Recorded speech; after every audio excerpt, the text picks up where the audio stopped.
Ever wondered if your job aligns with your passions and brings you genuine happiness? Today, we are delving into this provoking question with our guest, Mustafa Ammar. Mustafa has been successful in various careers from pharmacy to global diplomacy and banking. He is here to share tips on making your job feel less like a chore and more like something you love.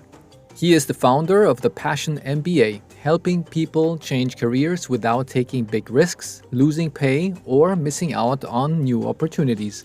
We both believe that what you do every day should give you energy and make you happy. Mustafa, having experienced significant career changes himself, is equipped with practical advice to guide you through these transitions with less stress. We are firm believers that working in a job you love is the key to thriving, discovering your purpose, and leading a joyful life.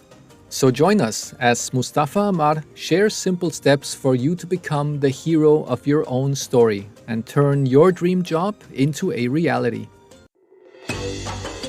You are listening to Health, Happiness, and Planet podcast, where we explore different ways to boost our well-being, live a more fulfilling life, and protect our planet.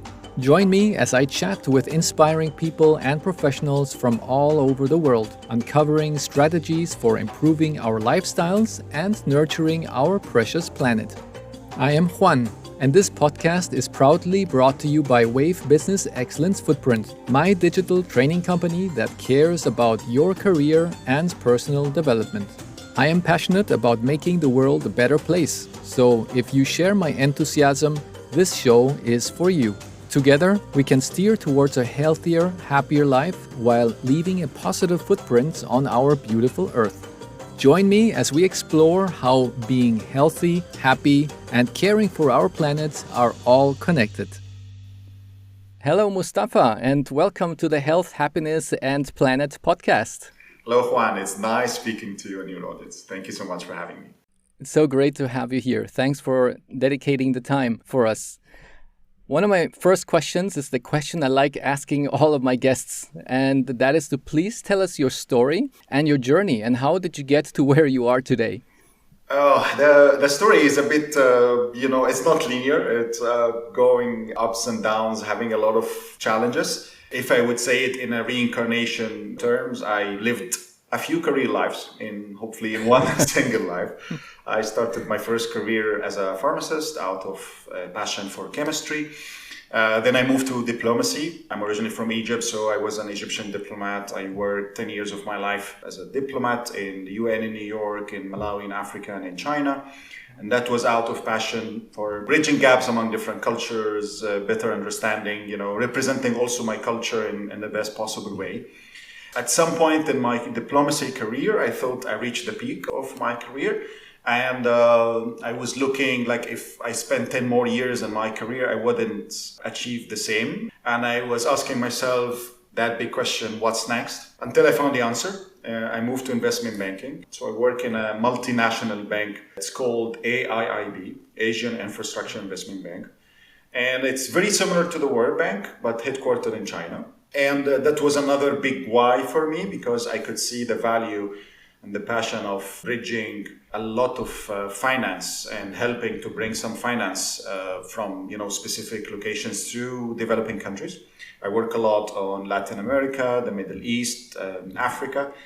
I was doing my MBA during the same time. I thought I was doing my MBA to grow more in my career. But doing an MBA is like knocking on different doors, like exploring new things.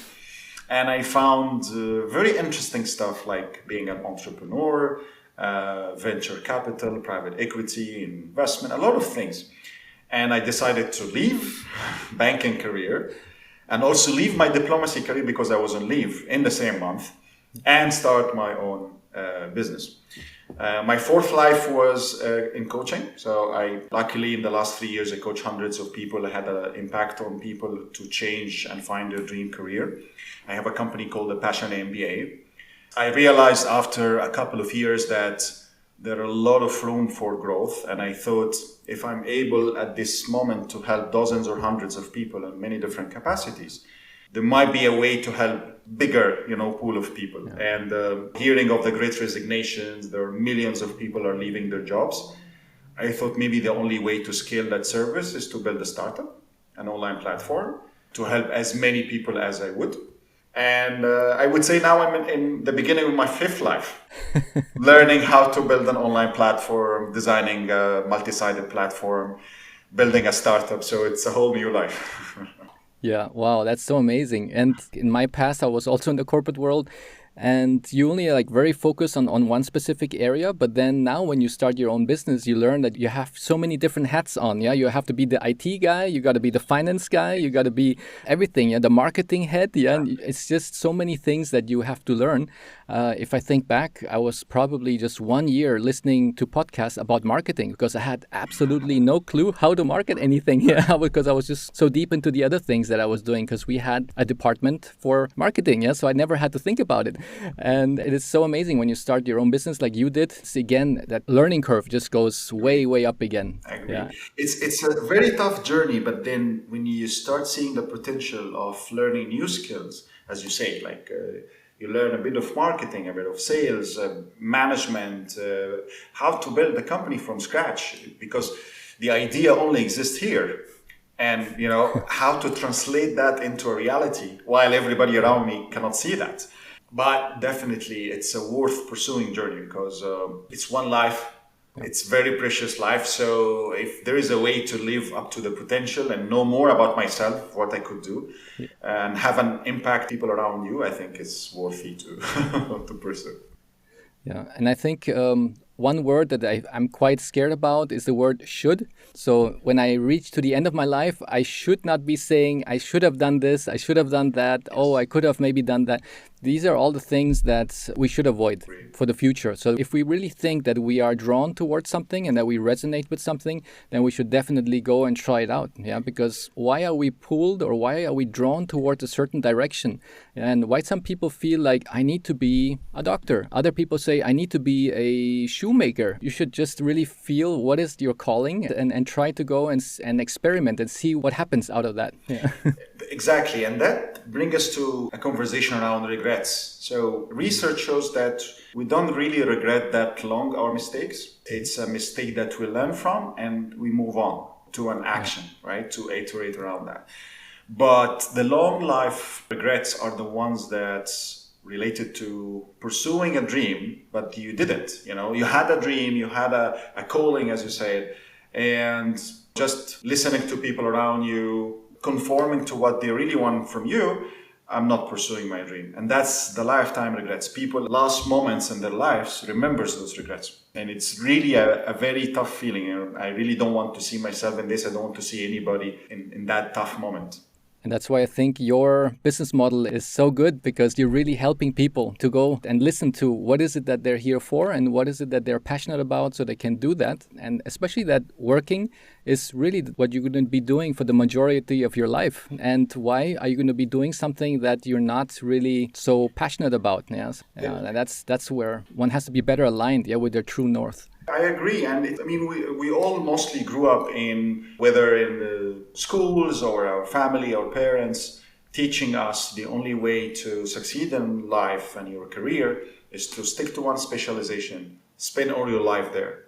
I thought that was the thing. And I thought that thinking out of that window is a failure, is a disaster.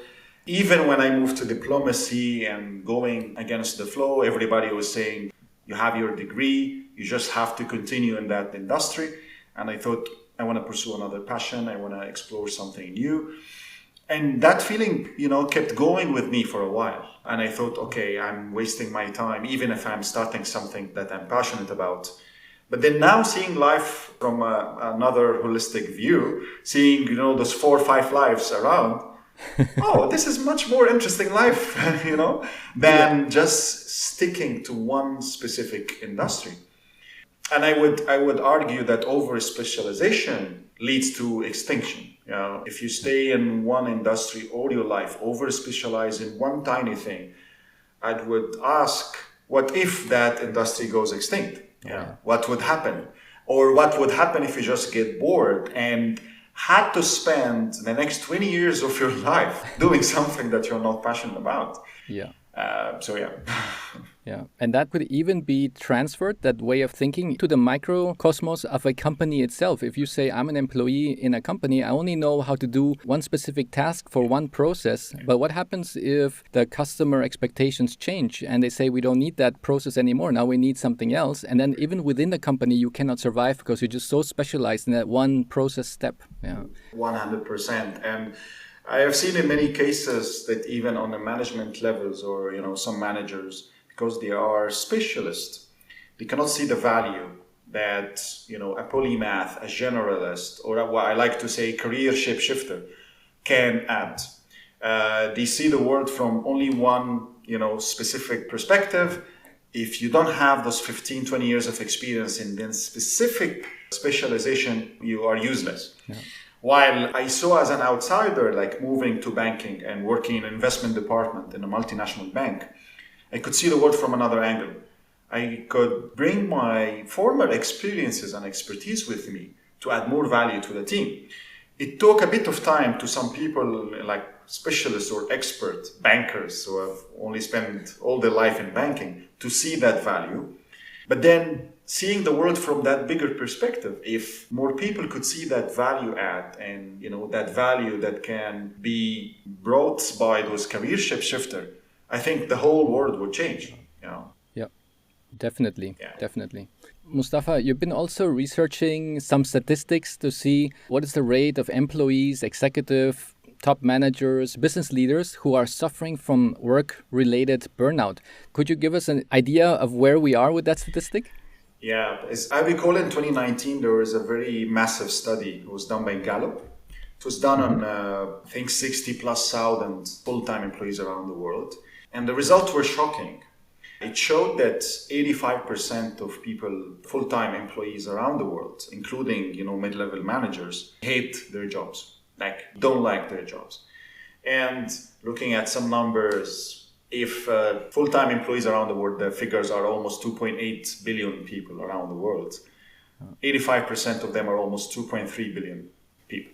So if you imagine the catastrophe that almost 2.3 billion people don't like their jobs. Definitely it's different levels of hate but there are people who they really don't want to do this job. I was in that situation a few times when you reach to that high level burnout. And there are people who are about to have that. I spent a lot of time on understanding this and seeing that the majority of people really dislike their jobs. And I've been researching around the root causes, the numbers, and why this is happening. I found that one of the main reasons is burnout. So burnout mostly is happening because of lack of passion for whatever I'm doing. So I'll just give you an example. All the things, all the work-related stuff that I'm working on, even if I have to work 24/7, but I'm still passionate about, I don't get burnout. And if for a specific reason I need to just have a bit of balance in my life, that's okay. But I'm still pursuing that big challenge. On the other side, if I'm enough of this, if I don't want to do this anymore, if I lack passion, if my passion shift or change, then burnout can happen very quickly. And I've seen it on a lot of people when we try to dive deeper into the root causes of having the burnout is that, number one, they lack passion, or at least their passion shift to something new, and they are not aware of that. I would just resemble it as not having enough gas to pursue your journey, and you're just stopping at some point, not knowing why the car is stopping, But it's simply enough, if you just check, back there, you will say, oh, I don't have enough gas for this. Yeah, that is quite shocking. Yeah, when you get to that situation and you suddenly notice that, as you mentioned, that shapeshifter, it could really change because initially when you started off, that was your goal career. You really wanted to achieve that. And once you achieve that position or that title within the organization, after 1 or 2 years, you just think, okay, I should actually be happy. Why am I not happy? Why am I not performing like I should perform? some people are from culture, they're very in this continuous improvement mindset where they say, okay, now that I have that level, what's the next step? And people tend to get bored very quickly. So that could be one of the reasons for, I would say, shape-shifting, your career. Is there other reasons as well besides that one? Well, I spent the last few years researching this and producing a lot of content on it. And there is a big point of realization in my life. I wrote also about it in my book, which we'll talk about, is that specialization is for ants and bees. Human beings are created to be shapeshifters. Now, spending some time on understanding also our human history. The word specialization was created in 1865, if I remember. It's a mode of work that has been there only for 200 years. And it was created for a specific reason, that you need to level up the performance, productivity, and many other things. And also in industrial evolution, you needed as many people to do one tiny thing in massive production. But then also, if we go back to every single civilization in the history, from old Egypt, pharaohs, to Renaissance man in Europe, to every single civilization, old China, even the Muslim civilization, each one of these was characterized by the big number of polymath. People who don't have borders between domains and industries, people who are exploring different passions, pursuing different things. And because it's human nature, you can see people, if they don't have those barriers, they naturally move from one place to the other. And that's why we heard a lot in the past about people like Leonardo da Vinci, for example, and many others who are doing different things in life and actually mastering all of them. If I'm a painter, I'm a poet, I'm a politician, I'm an engineer, I'm all of this. I'm an author, I'm all of this. And just because we didn't have those high barriers in the past, people were doing this. Again, the idea of at some point, I'm enough of this, I am bored of this, I want to explore something else. There is a push to turn human beings into ants and bees for whatever reason. And that's why people right now, at least in the last 100, 200 years, this is the only way to succeed in life. You have to stick to this. If you jump out of this, you're starting from scratch. Which in case, if you go back to our nature, it doesn't make sense because we are not able to excel unless you have that variety going out of, like even if some people are happy with specialization, they want to spend all their life in one place, it's fine for them. But then also I would argue that even those people, while they keep what they have, they need to go out a bit and explore something else. I'll just give an example of a study that was done in the University of Pennsylvania on ophthalmologists. So they divided students into two sections. The first one did the traditional education study to become ophthalmologist. And the second one had spent some time in museums, went out, studied a bit of art, going out, exploring other things. And then they follow up with them years later to see that the second group excelled much more than the one went with the traditional way of education. Wow. Amazing. Wow. That's truly remarkable. I'm also still with my thought, with all those statistics that you just gave us right now, how many people are unhappy with their jobs. And that again has a direct correlation to what is actually their performance then in the job. If they're unhappy with the job, then they're probably not performing well. And not only that gives a bad performance to that business, but it's also for their own health. Because it's really affecting their health and their happiness. I have met a lot of people who just speak about their retirement. I'm thinking, why are you always speaking about retirement? And they're like, well, because that's when my life starts. I'm like, how can that be? It should not start when you're retired. It needs to start today. What can you do today to be joyful and happy at what you do?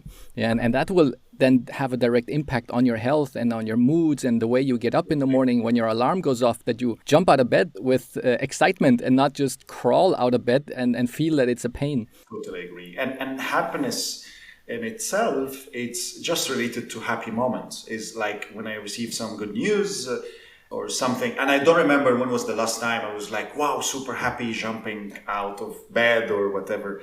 But then if you go back a step and look at fulfillment actually is the major source of happiness. because fulfillment is a continuous sense of achievement. I'm achieving. It's all about you adding, I'm fulfilling a value that I have. I'm fulfilling inside. I'm impacting. And that will happen when you always have a value to add. And if you reach to a career plateau or you're not fulfilled with your job anymore, then as you say, that level of fulfillment goes down and then you're not happy anymore. Yeah. Let's take a quick break to mention that the sponsor of this podcast is Wave Business Excellence Footprint, a digital training company deeply committed to your career development, personal growth, and the well-being of our precious planet. Dive into a wealth of knowledge with over 20 courses available on our website, www.wave-bef.com, tailored for both managers and employees aspiring to become tomorrow's leaders. One of our best-selling courses is the Presentation and Communication Skills Training, perfect for those creating and delivering presentations in their companies. Whether through video conference or live meetings, if you want to convey your message effectively and do an outstanding job, this course equips you with the skills to be a better creator and presenter. Check out the testimonials on our website. The results speak for themselves. During my time in the corporate world, I often wished I had the opportunity to access such courses at the beginning, making my learning experience quicker. And now, one further topic before we jump back to the conversation. For those of you resonating with the themes of health, happiness, and planet, discover information about our 3-day retreat in Spain by reaching out to my team at the email address hhp@wave-bef.com. You will obtain further information about our life-changing retreat held once a year, together with some of our remarkable podcast guests. Each retreat is unique, leaving you energized with a set of simple tools to take control of your health and happiness sustainably. And the best part? You will be surrounded by like-minded individuals, ending the retreat with a personal action plan shared regularly within the group. Could you tell us more about your company, the Passion MBA? Yeah, sure. I mean, it's something I started back 3 years ago in the middle of the pandemic. I was foreseeing some stuff happening. I was foreseeing people leaving their jobs. I've been through this myself, and when we discuss me and you as well, you've been around the same time, changing also your career. And then looking at numbers, I'm seeing every single month, especially like a big market like the US, you have 3 to 5 million people leaving their jobs every single month, willingly, without an alternative. And then you look at numbers on a bit bigger scale or more medium term, you see 2020, 2021, 2022, more people are leaving. So, for example, 2022 have 50.5 million people left their jobs willingly, only in the US. Wow. Only in the US. When I look at also numbers in other markets, I have seen the same happening in Europe, in the UK, in Germany, in Italy. I've seen a bit of similar trends happening in the tech market in India and a bit in the Middle East. And on the other side, I haven't seen enough support, because if it's that huge trend that is happening and those people are leaving without an alternative, there might be some root causes we're not able to see, right? And looking back at like my own journey and the work I did in helping a lot of people doing, I found that the lack of passion is one of the main reasons why people are leaving. So that's why I created a methodology. I call it the Passion Blueprint. It's based on my practical experience in pivoting careers. It worked on a lot of other people. And I thought, okay, I think it's the time now to apply it on as many people, because you are diving deeper into yourself to get to know more about yourself and then decide what's the next dream career, which could happen. You could have 5 or 6 dream careers in one single life, and it's much more fulfilling. And yeah, based on that methodology, I created that blueprint, helping people to decide if the average time of deciding your next career would take on average 12 to 13 months. I cut that down to 4 weeks. So my promise is in 4 weeks' time, you're able to decide what's the next dream career. And then the phase after would be the transformation, because transformation takes a bit of time. You need to learn a couple of skills to add it to your skill set portfolio to find that new career. You need to be consistent. You need to, have daily small quick wins to get you closer to your breakthrough goals, which gets you closer to your big goal at some point. And it's something I'm really enjoying at the moment because you can see the value on clients and people I'm working with. But then again, as I told you, the problem is massive. It's huge because what we can see, the great resignation and quiet quitting and other trends. That's why I think we need more people to do this support. Correct. That's right. If I think back in my own case, I think I also was playing with the idea of starting my own company. And this was probably 2 or 3 years before I really did the transition. Yeah. And I was always just going through, and I'm thinking, wow, how am I going to do it? And when am I going to do it? And what's going to happen? There's so many risks involved. I'm responsible for my family. And is it going to be the right thing to do? So it's just like your mind is just going on and on. And I think if I would have had that support from your side, from your business model, I probably would not have needed those 2-3 years. I probably could have just gone much quicker to that destination. Yeah. And today, of course, now that I have started and I finally did the decision, I'm finally in the company. Now looking back, I'm saying, oh, I should have done that before. That's where I think the realization of when you really have the idea of doing a specific transition, then having somebody like a sparring partner at their side to help them through that transition. Yeah, and I do not think I could have found anybody at that time because this business model doesn't really exist out there. And that's why I find it really very, very exciting how you have put that together and you're helping people through that difficult part of their life. It's really interesting to see because I've also myself have been through this. And as you say, sometimes it takes a bit long. Sometimes I take 3-4 years trying to decide something. And it's really, it's very, very hard time reflecting on your life, trying to pursue a next step, not having also enough support around you. And when I look at the main barriers that prevent people from pursuing a dream or finding a dream career or so, one of the biggest barriers were not having clear vision of their future, like not knowing where are they heading. And that's because of several reasons. I really need to understand a bit more about my passions, my values, align all of this with my skill set that I have already, and then having a plan where to hedge a lot of those risks around. Because again, I'm not asking anybody to jump in the ocean and learn how to swim. It's also very logical approach, step by step. I build a clear vision first, and I can see that in front of me 1 year down the road or so. I don't have to leave my job right now. I build a plan while I'm doing my daily job, while I'm taking care of my family, my responsibilities, and my bills. And then seeing myself going out of my comfort zone slowly, playing around the boundaries of that comfort zone, and then going out, and then going out, and then going out, then achieving. And then I think transformation will be much easier when you do it, that way. Yeah, so true.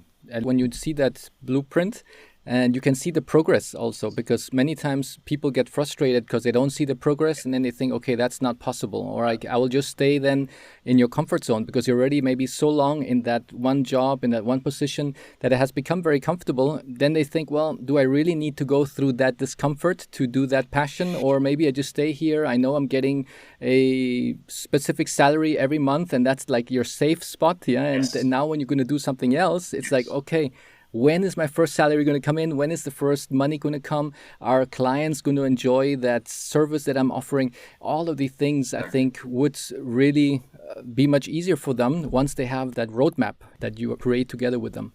I agree. Related to that, your comfort zone, just if you start playing around the boundaries and then you start going out step by step, the learning zone starts or the growth zone starts. And when people see that growth zone and see themselves in that growth zone, they forget about, all the uncomfortable, feelings that they had in the past. That's right. This, I think you have also summarized in a book that you have written. The book is called Time to Move On. And that's all in that book as well, correct? Exactly. I talk about in the book 7 career myths that people should bust before finding the dream career. One big myth we talked about earlier is the supreme specialist. Mm-hmm. And I'm diving deeper into that myth and proving through everything you would need to disprove that myth, whether it's data, research, stories, that actually there is a much more interesting life on the other side, which is being a career shapeshifter. So you are able to bust that myth. Also, I'm talking a bit about it's too late to change for me. I've seen a lot of people saying this, and it doesn't matter whether they are above 60 years old, or also in the book I talk about 16, 17 years old boy who was saying it's too late for me to go back to school. So it's also about the mindset and the mentality. Yeah. And I was showing through the book some stories of people who are in their late 60s who were still changing their lives and, finding the dream career and how successful they were. Also, I talk a bit about changing is a sunk cost. Like changing my career is a sunk cost, which means if I stay 10, 15, 20 years in one career and then starting from scratch in a new industry or a new domain, it means that I'm leaving all of this behind.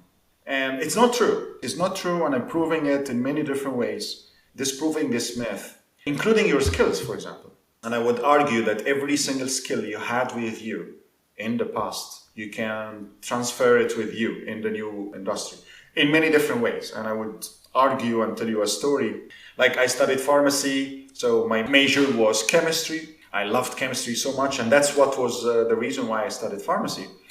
And I thought at some point that I wasted 5 years of my life studying chemistry, all types of chemistry, and now I'm moving to diplomacy. It's useless. I had that belief for several years until I went to China. And in my first year in China, I decided to study Chinese Mandarin. I studied Chinese for 1 year full-time. So to my surprise, reading and writing Chinese characters was super easy. And I didn't have any clue why this was happening. I didn't know. My attention was only brought to speaking the language because it's very different from any other language we know because it's tones. So while it was very easy for me to read and write Mandarin, I focused a lot on how to pronounce, which helped me a lot. 4 or 5 months I was able to speak fluently, no problem. Also my reading and writing from day one was fine. It took a long time to figure out what was happening in that year until I understood a bit about analogical thinking. In analogical thinking, when people are shapeshifters and they are moving from one domain to the other, when they build the ability to bring their analogy, for example, a situation or something happened in the past, and bring it to right now and try to solve the problem with that experience, they are able to solve it in a very innovative way. Also, a skill that I learned in the past, like organic chemistry. For example, in order to draw compounds, you need to draw from left to right, from up to down. Every single ending of these compounds has a meaning, a medicine effect or so. And the same applies to Chinese characters. So when you draw the compounds, you start from left to right, from up to down. Every single ending has a meaning. So I figured out that I was just organically, naturally applying what I learned in organic chemistry on Chinese. And it worked because also organic chemistry helped me to build this visualized memory. So I could visualize very quickly because I had to. Then I used that in Chinese, or I could use that in any other skill. Yeah. So I am just trying through the book to disprove all this myth. And I think that's a first step. If you manage to disprove a couple of those myths, then it's easier for you to change and find your dream career. Wow, that's so amazing. Yeah, it just made me now think about my wife because she studied environmental protection when she went to university in Poland. Wow. And later she moved to banking, and she was like 20 years in banking, and she was always thinking, that was such a waste of 4 or 5 years at the university learning about this environmental policies and everything. And today we have this company that we are actually focusing on improving company sustainability. So I have clients who want to do their SDG goals, they want to do their CSR initiative, and then now I'm asking my wife, hey, now we can finally use your skills, and she's like, wow, that's amazing. Yeah. So 100%. You never know when it's going to come back, and you can really use those skills that you have learned. 100%. And I'm sure that she was using all her skills while she was in banking. Sometimes subconsciously, without really being conscious about all of this. But, what you study, what you're passionate about, what you have experience in stays with you all your life. Yeah. One question I think very important for the listeners is, what do they need to be aware about, and what are the signs when they start knowing I think it's now time for the transition. It's time for me to move on to my next job. What are the first signs that you usually see that people start experiencing? Well, I think looking at yourself and seeing yourself starting a plateau in your career, that's a very dangerous sign. You shouldn't really exceed a year in that plateau. There could be several reasons. We can go to some other organizational reasons. For example, having a toxic boss would be, or having a reason, or having a toxic team or toxic teammates, or not having the proper organizational culture, or, for example, your values are not in line anymore with your team values or so on. So there are a lot of those reasons. But diving deeper inside this and knowing why you're not productive anymore, why you're not waking up every single day in the morning and like, okay, well, I want to do this. Yeah, chaka. Exactly. So knowing those reasons, I think, is a key. Because sometimes a reason could be, okay, I think I still love what I'm doing. I just need to change the environment I'm in. So one way is like, okay, just try to find another employer, or I would jump into another team, or make sure that the new place that I will apply in, their values are very similar to mine. That could be one, but then it could go beyond that, because also, again, talking about passions, you would be maybe could be losing your passions toward what you're doing. And you are bored, you need to change, you need to explore something new. Maybe you completed the game in this, all the levels in this, and you just want to move to another challenge and explore, start from scratch. You want to grow a bit more. And that period shouldn't exceed 1 year, because if it goes beyond this, then we'll start seeing other symptoms, which is like carelessness, and really it affects your mental wellness and levels of fulfillment and happiness, and it goes out of your work to your family, to your personal life, and because both lives are interlinked in many different ways.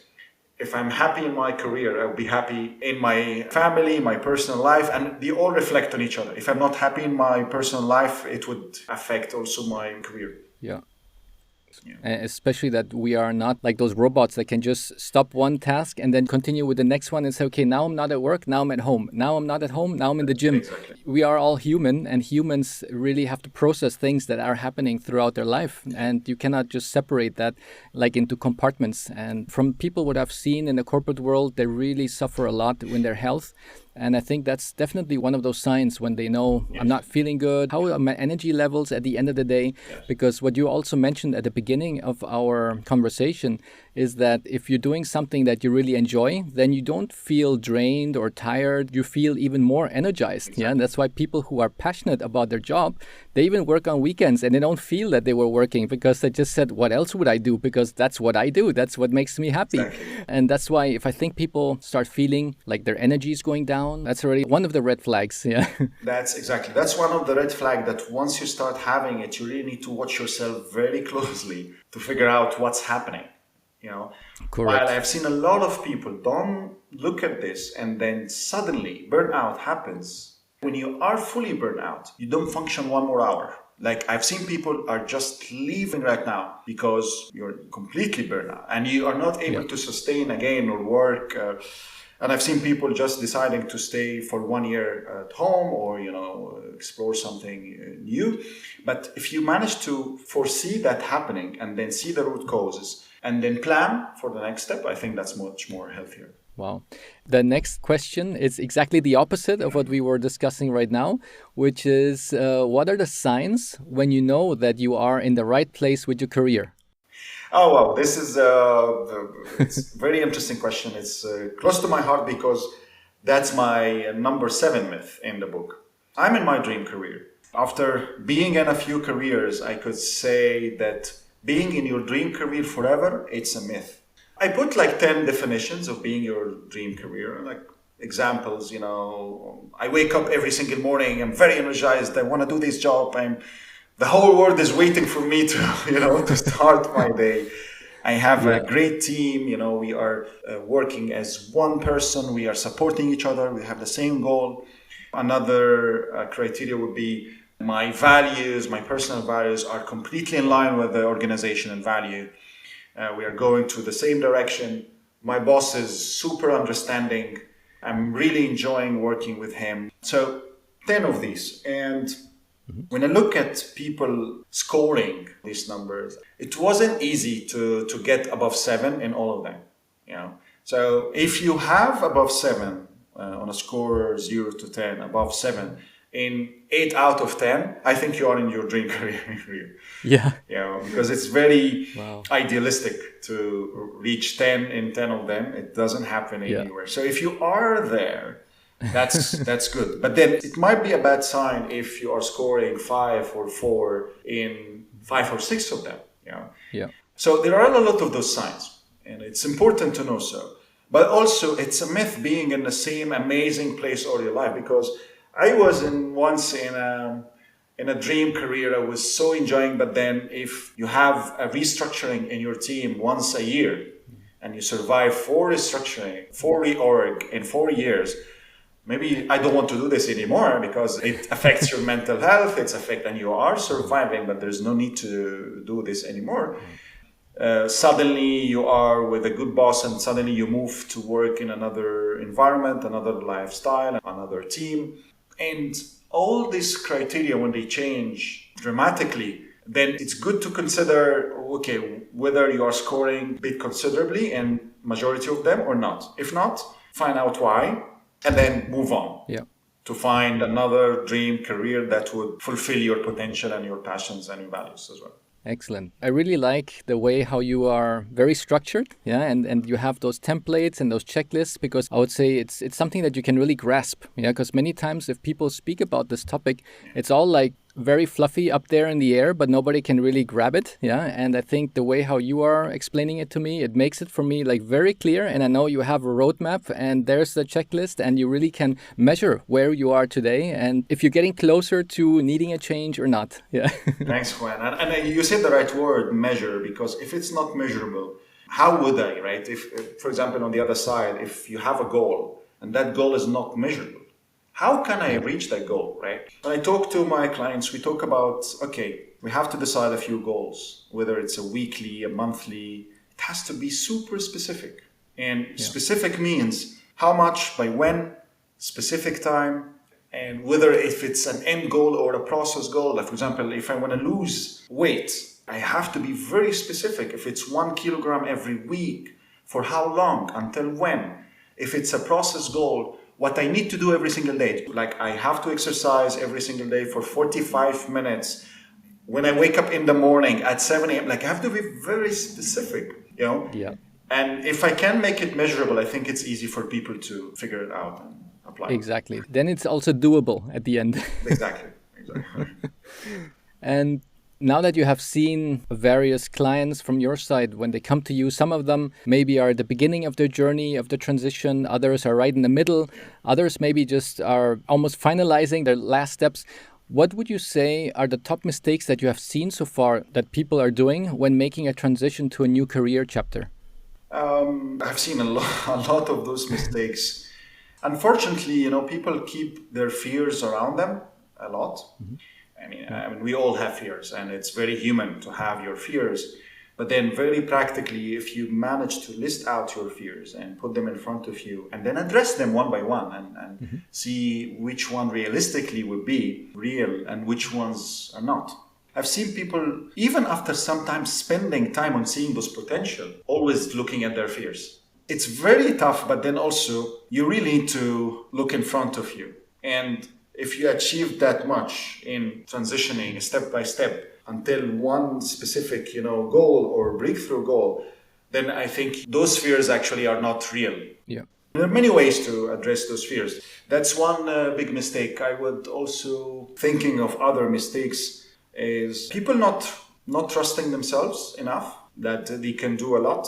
I could see there are a lot of potential in themselves, but also not thinking about your previous successes is also a key, because I've seen people achieving a lot in their lives, but then always looking at the dark side. Like, I'm not able to do this. I'm a failure. I'm not successful. Sometimes people cry when they share. But then when I just start with a very simple conversation, very simple exercise, something I call the success log. And I learned a lot from Jack Canfield, who's, New York Times bestselling author also. I'm coaching with him also in part of in his coaching. And then you find people somehow are not able to see those successes. So what we normally do is like, okay, let's just have a success log, divide your life into 3/3, go back to your first third, write 10 successes, even if they are very, very small successes, as small as getting your driving license or passing a small test or exam or whatever. And then once you start doing this, you see how people are changing, because it's very interesting approach psychologically to anchor on some successes, to see how much you've been able to achieve in the past, and then build on that. Yeah. Perfect. And that's really like exercising that inner voice and not having that inner voice be your enemy. Exactly. And pushing you down and saying, look, the glass is half empty. Why is it half empty? That's all. You really have to ask yourself, is it true what that little voice is telling me? Yeah? And to really challenge it and to change the voice and to make it a positive voice and say, hey, look at that. We got a half full glass. Look at that. You are an achiever. You can do things. You have been so successful in many different things in your life.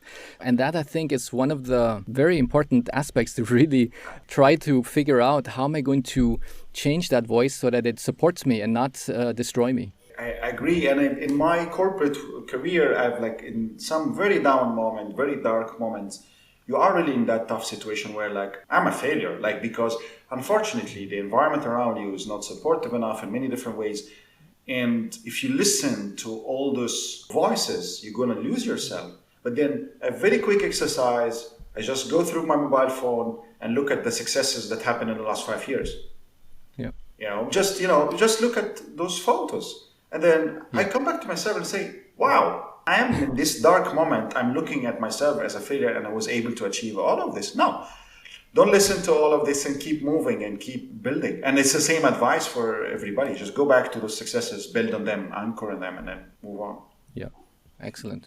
And and what I also enjoyed listening is your first one that you mentioned about fear. And that is so true. I've seen so many people living in fear, and that's an emotion that does not give a very good, I would say, energy out to the world. Because if you are in that fearful environment, then you are usually attracting other things that you're going to create more fear about. Yeah? And if you are the opposite of fear, that you are positive, you're joyful, you are in a state that you will be attracting more positive things to you. Yeah, so that's almost like the law of attraction. Yeah, 100%. And I always, like everybody I talk to who have this level of fear very high, I ask them to imagine their life not moving on, keeping the same life for 10 years.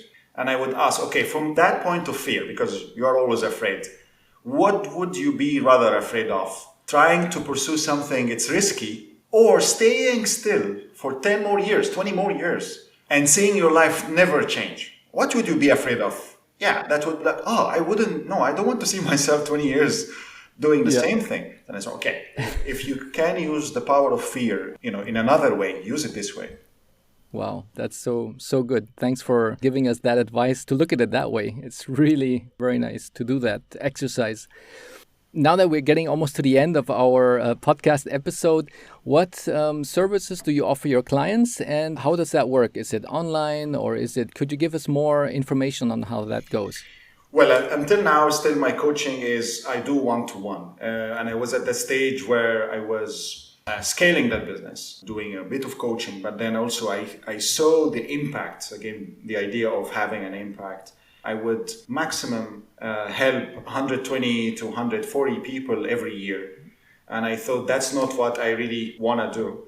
And that brought me to what I'm doing right now, which is the startup that I'm building. Because if there is a way to scale that service and make it also, for everybody, then it would be working. If you can help hundreds of thousands of people, or hopefully millions of people, then the impact is much bigger. But until now, I still do one-to-one while I'm building my startup. I help people to figure out, it's online coaching. I help people to figure out in 4 weeks what's their dream career. That's always my promise.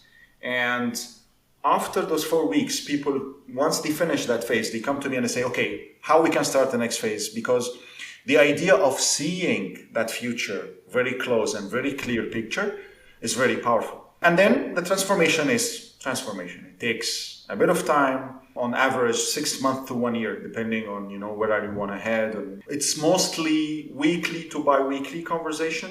We are achieving milestones. We're going after them, doing them. We're building a network. We're building skills. So very, very structured process. I think. Yeah.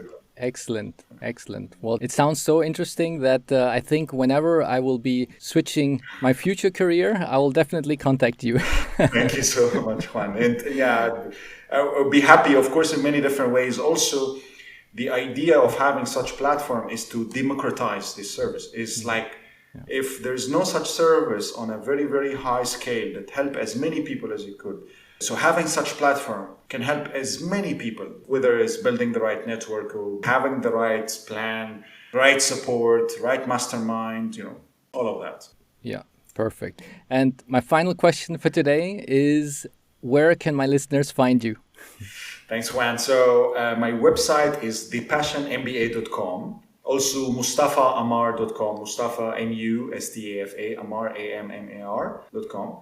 They can find on both link to my book, Time to Move On. Also, there is a free ebook. I talk about the 10 top mistakes to avoid when planning your career transition. It's something also we talk a bit about now in your question. If they want to send me an email or so, dreamcareer@thepassionmba.com. Perfect. I'll be putting that into the show notes in case anybody's listening to this podcast and you're just driving the car or doing something else and you cannot take notes, then just click on the link and then you will be able to contact Mustafa. Thank you so much for being such a wonderful guest and this very exciting conversation on how work can affect our health and happiness. And I hope that our listeners were able to get a lot of value out of this conversation. Thank you, Mustafa. Thank you so much, Juan. I really enjoyed our conversation. Very inspiring, very interesting. And thanks for being an amazing host as well. My pleasure. Thank you. This was an incredible conversation. I hope this episode with Mustafa has made you curious about how you feel about your work and how it is influencing your health and happiness in your life. Before doing anything else right now, I encourage you to reflect on what was discussed today and think about how you feel about your current job. It is not always black or white or good or bad. You could look at it, for example, on a scale from 1 to 10.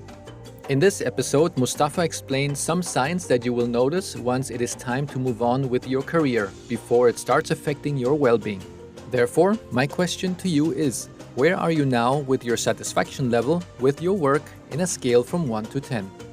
In the show notes, you will find all the links on where to find Mustafa and how to contact him. On his website, you will also find an interesting quiz you can take and see what comes out. Think about how many years of your life you will be working.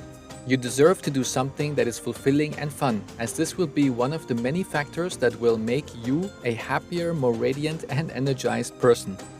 This podcast was sponsored by Wave Business Excellence Footprint, a digital training company that cares about your career development, your personal development, and the well-being of this planet we call home.